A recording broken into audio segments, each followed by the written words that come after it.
Chào anh chị em, mới qua năm 2026 có vài ngày thôi mà đã nóng bỏng mắt cho mọi người rồi nhỉ. Năm mới ai cũng nâng ly chúc phúc, chúc nhau sức khỏe dồi dào, tiền vô như nước, hạnh phúc tràn đầy, ôm hôn nhau, hy vọng năm mới tốt đẹp. Nhưng trong lịch sử, chính khoảnh khắc đó lại là thời điểm lý tưởng để quyền lực ra tay, khởi động chiến tranh, đảo chính, lật đổ chế độ. Có ai để ý không? Chỉ trong 3 ngày đầu năm 2026, Mỹ đã tung chiến dịch Absolute Rescue, tức là chiến dịch quyết tâm tuyệt đối mà truyền thông quốc tế gọi là chiến dịch đột kích quân sự vào Venezuela. Lực lượng Mỹ đã tấn công và bắt sống Tổng thống Venezuela Nicolás Maduro cùng vợ của ông rồi đưa họ về New York để xét xử các cáo buộc liên quan buôn bán ma túy và vũ khí. Đúng rồi đó, không khí đêm giao thừa chưa hết, nhà còn chưa kịp hết bia, thì quân đội Mỹ đã nhảy vô thủ đô Caracas, nổ bom, làm tê liệt hệ thống phòng không rồi tóm cổ nguyên thủ một quốc gia khác. Trump còn vui vẻ tuyên bố trên truyền hình là đã khôi phục Venezuela vĩ đại trở lại và gọi đây là chiến thắng oách nhất mọi thời đại. Tên gọi và lời phát biểu này cũng lan truyền trên truyền thông, nhưng nhiều nước và tổ chức quốc tế gọi hành động này là xâm lược hoặc tội ác chiến tranh. Hàng chục lính Venezuela và cả một số binh sĩ Cuba đã thiệt mạng trong cuộc đụng độ trong khi dân chúng hoang mang và Caracas chìm trong hỗn loạn. Năm mới mài như phim hành động. Nhưng đây không phải lần đầu trong lịch sử loài người mà năm mới trở thành thời điểm chọn mặt gửi bom. Hôm nay, kênh Nhất Thế Giới sẽ bóc phốt một hiện tượng rất bẩn nhưng rất có lý. Tại sao nhiều quyết định lịch sử gây chết người, chiến tranh, đảo chính lại được ký hoặc khởi động ngay đầu năm? Có phải quyền lực chọn năm mới vì thuận lợi truyền thông khi mọi người đang say xỉn, chúc nhau và ít ai tỉnh táo? Nếu anh em thấy gây cấn, hãy like mạnh tay, chia sẻ với bà con cô bác và đăng ký kênh Nhất Thế Giới để xem tiếp series năm mới đen tối này nhé. Giờ thì thắt dây an toàn. Chúng ta chuẩn bị lật tung lịch sử và xem quyền lực vận hành ra sao khi cả thế giới đang ngủ. Sự kiện Maduro 2026 bất ngờ đầu năm mới. Anh em nghĩ năm mới là lúc chill, reset cuộc đời, ăn chơi thả ga phải không? Sai bet rồi nhé. Lịch sử đầy những quyết định đẫm máu, đảo chính, chiến tranh, đúng vào ngày đầu năm mới mà nghe vô lý, nhưng lại có hậu quả tàn khốc rõ rệt luôn. Trong vài ngày đầu năm 2026, chúng ta đã chứng kiến một ví dụ đi vào lòng đất. Ngày 3 tháng 1 năm 2026, chỉ vài ngày sau giao thừa, lúc 2 giờ 1 phút sáng giờ Venezuela, lực lượng đặc nhiệm Mỹ đột kích dinh thự Maduro tại Caracas, bắt giữ Tổng thống Nicolás Maduro và vợ Cilia Flores, đưa hai người họ về New York để xét xử vì cáo buộc buôn ma túy, vũ khí và tài trợ khủng bố. Trump công bố trên X với tên gọi Operation Absolute Rescue. Kết quả, 7 lính Mỹ bị thương, hàng chục người Venezuela thiệt mạng. Truyền thông Mỹ giật tít, Trump gọi đây là hành động dứt khoát cho một năm mới an toàn hơn, như thể cảnh chiến tranh là món quà năm mới vậy. Trump khoe trên Fox News, chúng ta đã làm Venezuela vĩ đại trở lại. Maduro xuất hiện tại tòa New York ngày 5 tháng 1, tự gọi mình là tù nhân chiến tranh. Phản ứng ban đầu từ thế giới khá im ắng, Nga và Trung Quốc chỉ trích nhẹ, dư luận quốc tế bị phân tán bởi không khí năm mới kéo dài. Thời điểm này không ngẫu nhiên. Đầu tháng 1 là vùng chết của truyền thông, mạng xã hội ngập tin vui Happy New Year, mọi người mệt mỏi sau kỳ nghỉ. Nghiên cứu từ A3 cho thấy khả năng chú ý và phản ứng với tin xấu giảm mạnh sau lễ hội. Mỹ tận dụng để hành động nhanh, giảm áp lực ngoại giao ban đầu, giống như nhiều quyết định lịch sử khác mà chúng ta sẽ phân tích ở phần sau. Nhiều người đặt câu hỏi, thế giới thiếu gì lãnh đạo độc tài gian lận bầu cử, đàn áp dân chúng, buôn ma túy? Tại sao Mỹ không bắt Kim Jong-un, giáo chủ Ali Khamenei hay lãnh đạo ở Trung Đông, Nga, Trung Quốc? Tại sao lại chọn Maduro và đúng vào thời điểm hắn vừa tiếp đoàn khách Trung Quốc vào buổi sáng hôm đó?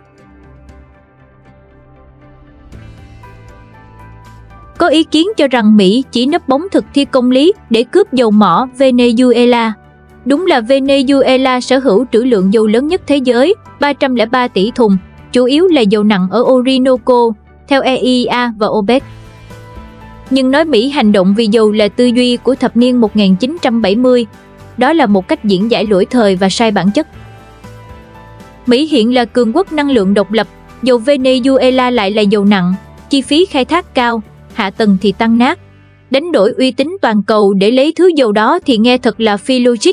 Nếu chỉ vì bán dầu cho Trung Quốc mà bị đánh, thì nửa thế giới đã bị đánh từ lâu rồi nhỉ? Theo tôi, vấn đề thực sự nằm ở địa chính trị, nhìn với một bức tranh rộng lớn hơn. Venezuela không còn là một quốc gia đơn lẻ. Sau khi Hugo Chavez tịch thu tài sản các công ty dầu mỏ ngoại quốc năm 2007, bao gồm cả các công ty dầu mỏ của Mỹ như ExxonMobil và ConocoPhillips lúc đó, Venezuela đã trở thành điểm nút chiến lược then chốt của Trung Quốc và Nga tại Tây Bán Cầu. Ít ai biết rằng, Trung Quốc hiện là đối tác thương mại lớn nhất hầu hết các nước Nam Mỹ, và Venezuela là trung tâm bành trướng ảnh hưởng của họ. Trung Quốc vào xây cảng, đường sá, cho vay nợ tỷ đô, mua khoáng sản, nhập khẩu dầu mà không cần xâm lược. Trung Quốc là khách hàng mua dầu Venezuela lớn nhất nhưng thường qua các vận chuyển bí mật để né trừng phạt của Mỹ. Năm 2023, hai bên ký đối tác chiến lược toàn trong diện mọi bối cảnh. 31 thỏa thuận được ký kết bao gồm hợp tác dầu khí, khai khoáng, công nghệ, giáo dục, thám hiểm không gian.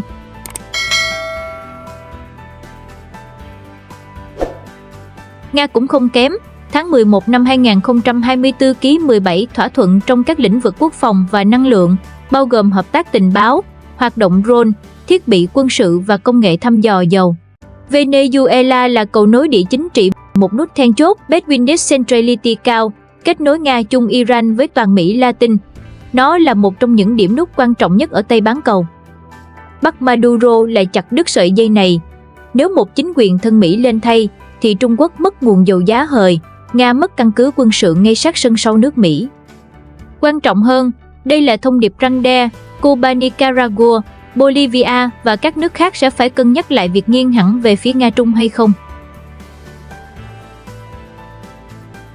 Tại sao chỉ Maduro bị chọn lúc này? Vì Venezuela là trường hợp hiếm hoi hội tụ đủ mọi điều kiện. Cơ sở pháp lý vững chắc.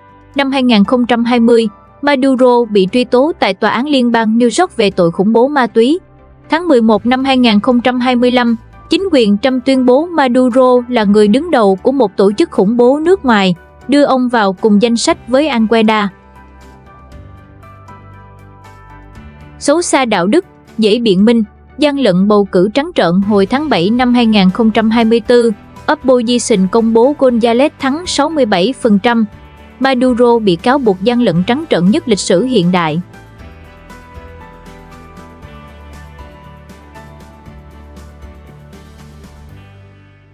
Suy yếu nội bộ nghiêm trọng, sản xuất dầu chỉ 1 triệu thùng ngày, 1/3 đỉnh cao của những năm 1970, GDP giảm hơn 70%. 8 triệu dân, khoảng 1/4 dân số, phải rời bỏ đất nước, lạm phát phi mã, dân thiếu thực phẩm, thuốc men, bệnh viện mất điện, trường học không có giáo viên, quân đội suy yếu, thiết bị lỗi thời. Chế độ Maduro tồn tại không phải bởi vì nó được lòng dân, mà là vì nó kiểm soát quân đội và bộ máy đàn áp.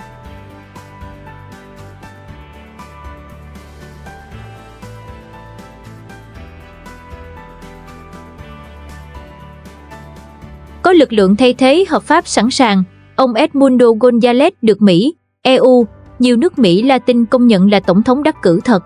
Bà Maria Machado nhận giải Nobel Hòa bình 2025 vì đấu tranh dân chủ.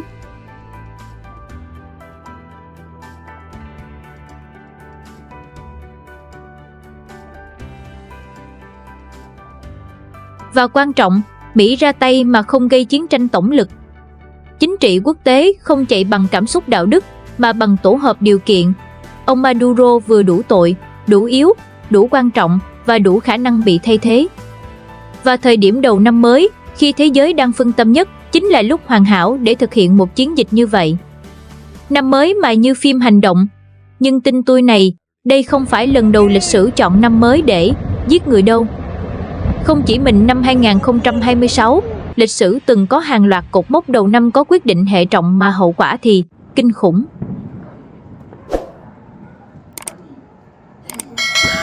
Amor. Ay, no. Mira eso. Khi lịch sử ra tay lúc mọi người đang ăn mừng. Maduro không phải trường hợp đầu tiên bị xử vào đầu năm. Và nếu anh chị em nghĩ chắc chỉ là trùng hợp thôi, thì xin lỗi, lịch sử sẽ cười thẳng vào mặt mọi người đấy. Lịch sử thế giới đầy rẫy những quyết định đẫm máu, đảo chính, chiến tranh được khởi động đúng lúc người ta đang nâng ly chúc mừng năm mới. Không phải vì mê tín, mà vì đầu năm là lúc xã hội yếu nhất. Theo Clean Center Coude-Itat Project, Đại học Illinois, từ năm 1945 đến 2024, thế giới ghi nhận 1094 cuộc đảo chính và âm mưu đảo chính. Tháng 1 chiếm khoảng 9 đến 10%, cao bất thường so với trung bình tháng. Không phải tháng cao nhất tuyệt đối, nhưng là tháng của những cú đánh bất ngờ nhất. Vì sao? Vì đầu năm là lúc lễ hội vừa qua, bộ máy nhà nước reset, truyền thông phân tâm, dân chúng mệt mỏi, chỉ muốn tin vào hai chữ, ổn định. Giờ ta quay ngược thời gian, nhìn từng lát cắt, để thấy mẫu hình này lặp lại đáng sợ thế nào nhé.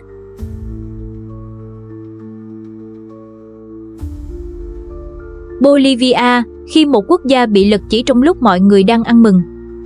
Quay ngược về đầu thế kỷ 19, đêm ngày 31 tháng 12 năm 1828, khi giới tinh hoa Bolivia đang ăn mừng năm mới, thì Tổng thống Pedro Blanco Soto, người vừa nhậm chức chưa đầy một tuần bị bắt giữ, tra tấn và sát hại ngay trong đêm giao thừa. Sáng ngày 1 tháng 1 năm 1829, Bolivia đổi chính quyền. Không trưng cầu dân ý, không chiến tranh quy mô lớn, không tuyên bố hùng hồn. Chỉ cần đúng thời điểm. Bối cảnh lúc đó cực kỳ mong manh. Bolivia vừa giành độc lập, nhà nước non trẻ. Quân đội chia phe, trung thành lỏng lẻo. Chính quyền chưa kịp ổn định bộ máy. Dân chúng thì đang mừng năm mới. Pedro Blanco Soto lên nắm quyền trong khủng hoảng. Bị xem là bù nhìn, không kiểm soát được quân đội, mất lòng các tướng lĩnh chủ chốt. Và đêm giao thừa chính là cơ hội hoàn hảo. Vì sao lại là đêm đó? Lực lượng trung thành phân tán đi dự tiệc. Cảnh giác gần như bằng không. Tin tức lan truyền chậm. Không ai kịp phản ứng. José Bolivian và phe đối lập ra tay gọn lẹ. Bắt tổng thống, giết ngay trong đêm. Kiểm soát trung tâm quyền lực. Sáng hôm sau, khi người dân còn đang tỉnh rượu, thì quyền lực đã đổi chủ.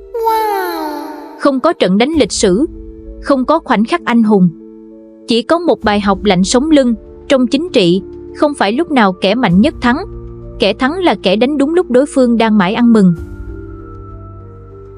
Bài học cốt lõi của Bolivia năm 1828 đến 1829, đầu năm không tạo ra cách mạng. Nó chỉ mở cửa cho kẻ đã sẵn sàng ra tay. Lincoln ký tuyên ngôn giải phóng nô lệ khi một quyết định đạo đức khiến lịch sử đổ máu nhiều hơn. Ngày 1 tháng 1 năm 1863, đây là ngày đầu của năm mới. Trong khi người dân Mỹ cầu mong chiến tranh sớm kết thúc, thì Tổng thống Abraham Lincoln ký vào một văn bản làm thay đổi hoàn toàn bản chất của nội chiến Mỹ. Tuyên ngôn giải phóng nô lệ, Emancipation Proclamation. Nghe thì rất đẹp, rất nhân văn, rất đúng. Nhưng lịch sử thì không vận hành bằng cảm xúc đạo đức.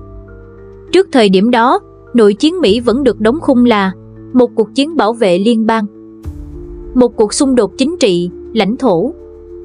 Khi Lincoln ký văn bản này vào đúng ngày đầu năm, ông biến chiến tranh thành cuộc chiến sinh tử về đạo đức. Hệ quả lập tức xảy ra. Các bang miền Nam không còn đường lùi. Đầu hàng đồng nghĩa với sụp đổ trật tự xã hội, mất tài sản, mất nền tảng kinh tế dựa trên nô lệ. Cuộc chiến từ có thể đàm phán trở thành không thể thỏa hiệp.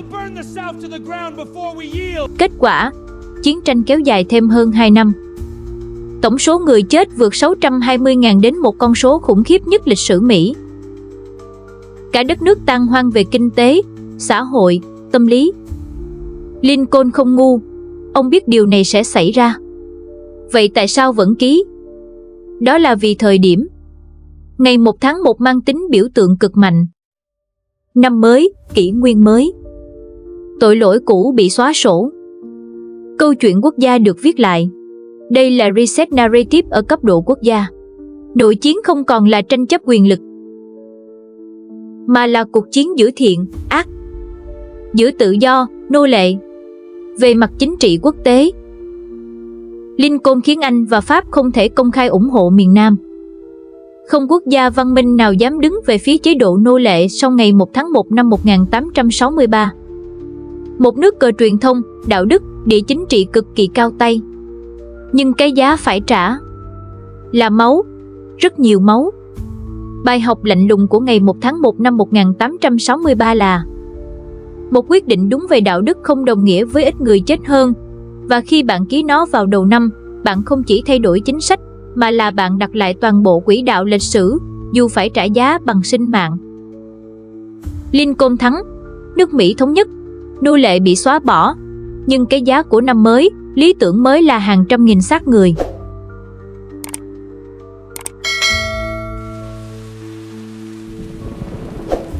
Cuộc nổi dậy tháng Giêng ở Ba Lan đầu năm là cơ hội nổ súng, không phải lời hứa chiến thắng. Cũng chính năm 1863, trong khi nước Mỹ ký tuyên ngôn giải phóng nô lệ ngày 1 tháng 1, thì chỉ 3 tuần sau, ngày 22 tháng 1 năm 1863, Ba Lan bốc cháy. Cuộc nổi dậy tháng Giêng nổ ra chống lại đế quốc Nga. Lúc này, Ba Lan không tồn tại trên bản đồ. Quốc gia này bị xóa sổ và chia cắt giữa Nga, Phổ và Áo. Phần lớn lãnh thổ nằm dưới quyền cai trị của Nga Hoàng, và người Ba Lan không nổi dậy vì lãng mạn. Họ chọn đầu năm vì tính toán rất lạnh. Quân Nga vừa qua Giáng sinh và năm mới. Sĩ quan nghỉ phép. Hậu cần chậm. Chính quyền chủ quan. Kỷ luật lỏng. Đầu năm tạo ra cửa sổ bất ngờ. Ngày 22 tháng 1, lực lượng nổi dậy đồng loạt tấn công đồn binh Nga, kho vũ khí, trung tâm hành chính. Trong những tuần đầu, Nga phản ứng chậm hơn bình thường. Chiến thuật đánh nhanh, phân tán gây được cú sốc ban đầu. Nhưng rồi thực tế phủ phàng ập đến. Người Ba Lan thiếu vũ khí hạng nặng, không có quân đội chính quy, không được các cường quốc châu Âu can thiệp, đối đầu trực diện với một đế chế. Khi Nga tỉnh ngủ, cuộc đàn áp diễn ra tàn bạo chưa từng có. Hơn 20.000 người bị xử tử hoặc chết trong giao tranh. Hàng chục nghìn người bị đày đi Siberia. Toàn bộ quyền tự trị còn sót lại bị xóa sạch. Tiếng Ba Lan bị cấm trong trường học. Văn hóa Ba Lan bị đồng hóa cưỡng bức. Đế quốc Nga không chỉ dập tắt một cuộc nổi dậy, họ trừng phạt cả một dân tộc để làm gương. Bài học lạnh sống lưng của Ba Lan 1863. Đầu năm cho bạn cơ hội bắn phát súng đầu tiên, nhưng phát súng cuối cùng luôn thuộc về kẻ có lực lượng, tài nguyên và thời gian. Chọn đúng thời điểm không thay thế được sức mạnh thực tế. Nếu không đủ lực, đầu năm không cứu bạn, nó chỉ khiến bạn chết sớm hơn và chết thảm hơn. Ba Lan thất bại năm 1863, nhưng ký ức về cuộc nổi dậy tháng Giêng trở thành nền móng tinh thần cho độc lập Ba Lan sau này. Lịch sử không quên họ, nhưng lịch sử cũng không thương xót họ. Cách mạng Cuba thành công khi một ngày đủ để viết lại cả thế kỷ. Đêm ngày 31 tháng 12 năm 1958, Havana vẫn còn ánh đèn, rượu và pháo hoa mừng năm mới. Trong khi đó, Fulgencio Batista, tổng thống Cuba, lên máy bay bỏ trốn, mang theo tiền bạc, tay chân và hy vọng cuối cùng của chế độ. Sáng ngày 1 tháng 1 năm 1959, Fidel Castro tiến vào Havana. Không phải ngẫu nhiên, không phải trùng hợp lịch sử. Đây là một cú chọn thời điểm hoàn hảo. Batista sụp đổ không chỉ vì quân sự. Quân đội mất tinh thần. Chính quyền thối nát. Mỹ ngầm rút ủng hộ. Dân chúng chán ghét chế độ. Nhưng thời điểm ngày mùng 1 tháng 1 mới là thứ biến thất bại thành biểu tượng lịch sử. Castro cố tình công bố chiến thắng đúng ngày đầu năm, gắn cách mạng với khái niệm năm mới, kỷ nguyên mới, con người mới. Thông điệp cực kỳ rõ ràng, cái cũ chết cùng năm cũ, Cuba được tái sinh cùng năm mới. Về mặt tâm lý, người dân đang ở trạng thái hưng phấn, muốn tin rằng mọi thứ sẽ khác. Ít đặt câu hỏi, dễ chấp nhận thay đổi triệt để. Về mặt truyền thông, báo chí quốc tế buộc phải dùng cụm từ Cuba bước sang kỷ nguyên mới. Hình ảnh Castro trở thành biểu tượng ngay lập tức. Không cần chiến thắng quân sự vang dội, chỉ cần thắng đúng ngày. Trong vài tuần sau đó, chính quyền cách mạng được hợp thức hóa. Các cuộc thanh trừng bắt đầu. Tài sản bị quốc hữu hóa. Quan hệ với Mỹ rạn nứt nhanh chóng. Từ một cuộc cách mạng nội bộ, Cuba trở thành điểm nóng địa chính trị toàn cầu suốt hơn nửa thế kỷ. Bài học then chốt của Cuba 1959. Đầu năm không giúp bạn thắng cách mạng, nhưng nếu bạn đã thắng, đầu năm giúp bạn đóng khung chiến thắng đó thành huyền thoại. Ba Lan năm 1863 dùng đầu năm để nổ súng và thất bại. Cuba năm 1959 dùng đầu năm để kể câu chuyện chiến thắng và thành công tuyệt đối. Không phải ai chọn đầu năm cũng thắng, nhưng ai thắng vào đầu năm thường thắng cả câu chuyện lịch sử.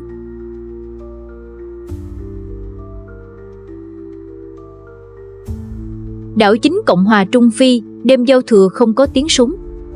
Đây là một trong những cuộc đảo chính im lặng và hiệu quả nhất lịch sử châu Phi.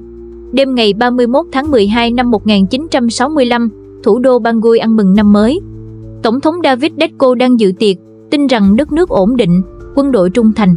Nhưng ngay trong đêm giao thừa đó, Tổng tư lệnh quân đội Jean Fidel Bokassa, người mà Decco tin tưởng nhất, bắt đầu hành động. Không pháo kích, không giao tranh lớn, không tuyên bố rầm rộ. Bokassa chỉ đơn giản chiếm đài phát thanh, khóa các cơ quan đầu não, bắt giữ tổng thống khi ông còn chưa tỉnh rượu.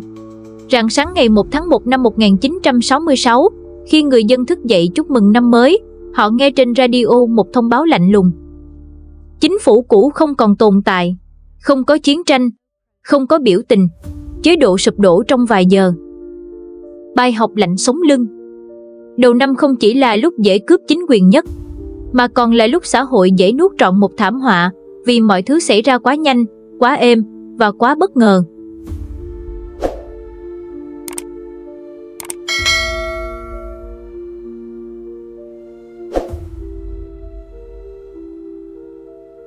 Đảo chính Nigeria, cú đâm đầu năm chôn sống một nền dân chủ. Một nhóm sĩ quan trẻ do Major Nok-u lãnh đạo đảo chính. Giết thủ tướng, giết hàng loạt lãnh đạo cấp cao, chấm dứt nền dân chủ non trẻ. Nigeria đầu năm 1966 là một quốc gia trẻ, vừa độc lập được 6 năm. Một nền dân chủ non nớt, đa sắc tộc, đầy mâu thuẫn nhưng vẫn còn hy vọng. Và rồi, chỉ 2 tuần sau năm mới, mọi thứ kết thúc. Rạng sáng ngày 15 tháng 1 năm 1966, khi đất nước vẫn còn trong dư âm Giáng sinh và năm mới, một nhóm sĩ quan trẻ trong quân đội Nigeria hành động. Người cầm đầu, Major Chukwuma Kaduna Nok-u. Không có biểu tình, không có tối hậu thư, chỉ có danh sách ám sát. Trong vài giờ, Thủ tướng Abubakar Tafawa Balewa bị bắt cóc và giết. Thủ hiến miền Bắc Ahmadu Bello bị sát hại. Bộ trưởng Tài chính và nhiều tướng lĩnh cao cấp bị thủ tiêu.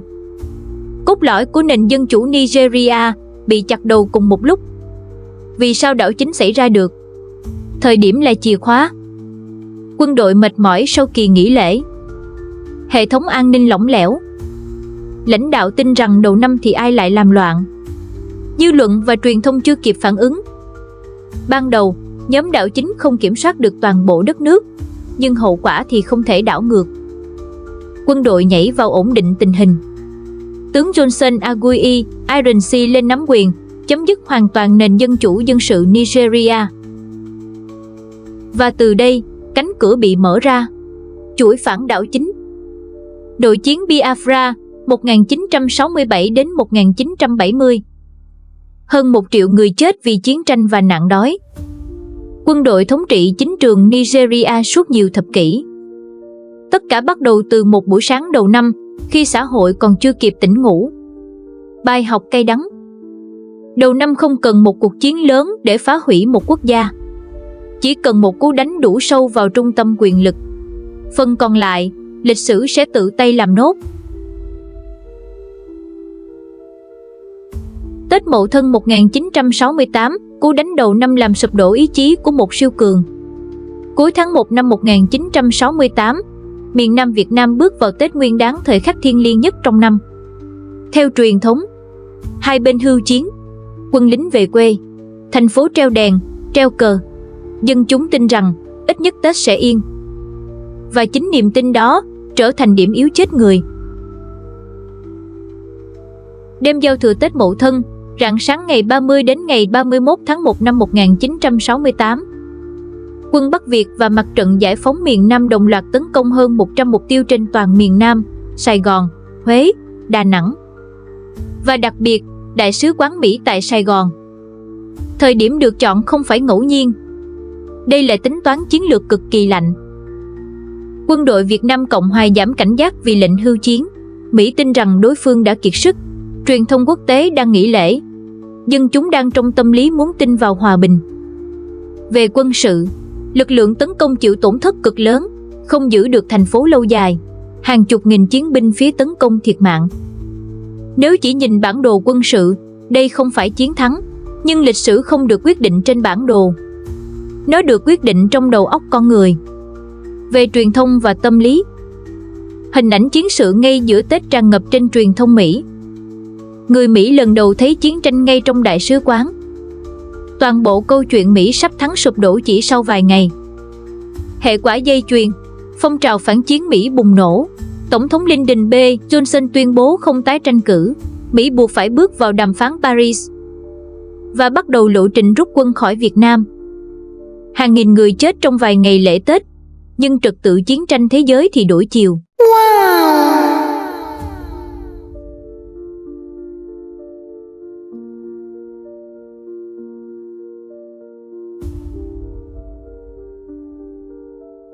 Bài học cực lạnh.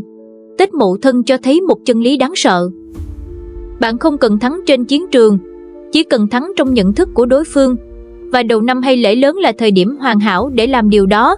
Khi cả xã hội tin rằng không ai lại đánh nhau vào lúc này, thì chính là lúc cú đánh gây chấn động nhất được tung ra.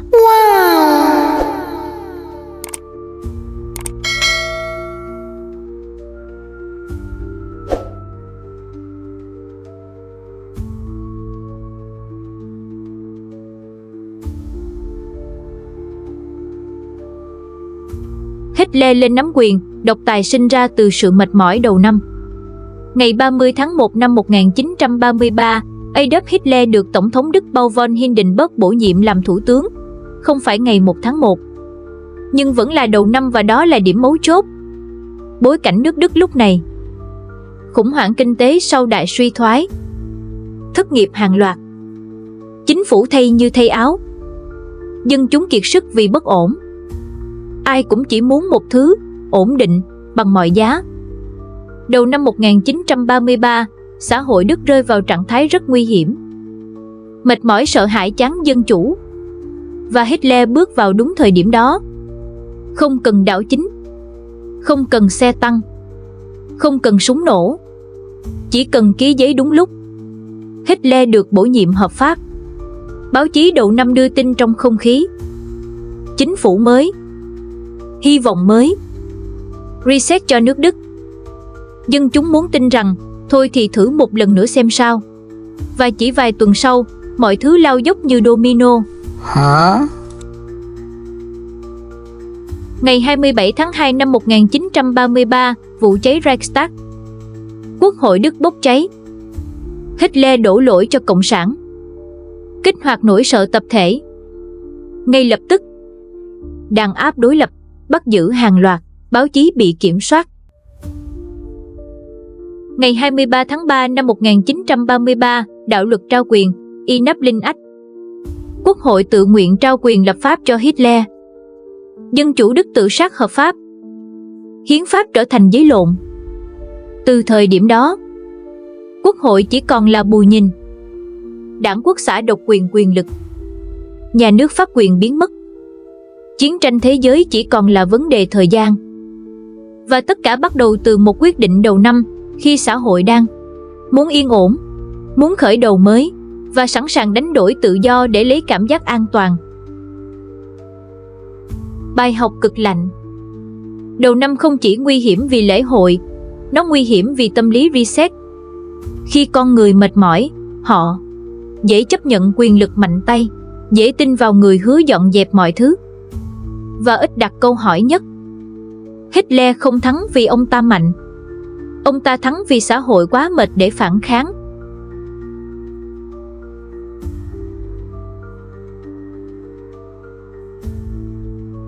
Grozny Chechnya khi máu đổ trong tiếng pháo hoa. Quân đội Nga mở cuộc tấn công lớn vào Grozny ở Chechnya ngay đêm giao thừa năm 1994 đến 1995. Tin tức ban đầu bị chìm giữa lễ hội năm mới. Hậu quả dẫn đến một trong những thảm họa quân sự nặng nề nhất của Nga thời hậu Xô Viết, hàng nghìn binh sĩ chết trong đô thị hỗn loạn. Đầu năm bằng truyền thông phân tâm phản ứng xã hội chậm. Đêm ngày 31 tháng 12 năm 1994, khi nước Nga đang nâng ly chúc mừng năm mới, quân đội Nga mở cuộc tấn công tổng lực vào Grozny, thủ phủ Chechnya. Không phải ngẫu nhiên. Đây là một trong những quyết định quân sự tàn khốc và sai lầm nhất thời hậu Xô Viết. Bối cảnh lúc đó, Liên Xô vừa sụp đổ, Nga suy yếu, hỗn loạn, Chechnya tuyên bố ly khai. Tổng thống Boris Yeltsin cần một chiến thắng nhanh để khẳng định quyền lực, trấn an dân chúng, reset hình ảnh nước Nga. Và họ chọn đêm giao thừa. Vì sao? Truyền thông phân tâm vì lễ hội, dân chúng ít chú ý, áp lực phản đối gần như bằng không cú sốc nếu có, sẽ bị chôn trong không khí năm mới. Quân Nga tin rằng chỉ vài ngày là xong, đánh nhanh, thắng gọn. Thực tế thì ngược lại hoàn toàn. Binh sĩ thiếu huấn luyện, thiết bị lỗi thời, không quen tác chiến đô thị, chỉ huy hỗn loạn. Họ tiến vào Grozny như đi diễn tập và bị nghiền nát trong phố. Hệ quả, hàng nghìn binh sĩ Nga thiệt mạng chỉ trong vài tuần. Grozny bị san phẳng, dân thường chết hàng loạt, uy tín quân đội Nga sụp đổ. Và tất cả bắt đầu trong đêm giao thừa, khi xã hội Nga đang mệt mỏi, say sưa và không để ý. Bài học lạnh sống lưng. Đầu năm giúp quyền lực ra tay trong im lặng, nhưng nếu tính toán sai, cái giá phải trả sẽ khủng khiếp hơn gấp bội.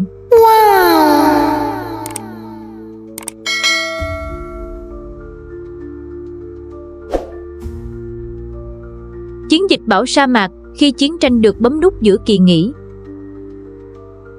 Rạng sáng ngày 17 tháng 1 năm 1991, Liên quân do Mỹ dẫn đầu mở cuộc không kích Iraq, chiến dịch Bảo sa mạc, cuộc tấn công lớn nhất kể từ Thế chiến II. Thời điểm này không hề ngẫu nhiên. Bối cảnh, Iraq xâm lược Kuwait từ tháng 8 năm 1990. Mỹ và đồng minh có 5 tháng xây dựng lực lượng. Liên Xô đang hấp hối, nổi loạn. Châu Âu vừa qua Giáng sinh và năm mới. Dư luận toàn cầu mệt mỏi, muốn xong chuyện cho rồi. Mỹ chọn giữa tháng 1 để bấm nút. Vì sao tháng 1 là thời điểm vàng? Các nước trung lập chưa kịp tổ chức phản đối mạnh. Truyền thông vẫn trong mốt tổng kết, dự báo. Công chúng ít sẵn sàng xuống đường phản chiến. Đồng minh dễ thống nhất hành động. Không kích mở màn bằng. Hơn 1.000 phi vụ chỉ trong vài ngày. Tấn công hạ tầng, radar, trung tâm chỉ huy. Làm tê liệt Iraq trước khi chiến tranh bộ binh bắt đầu.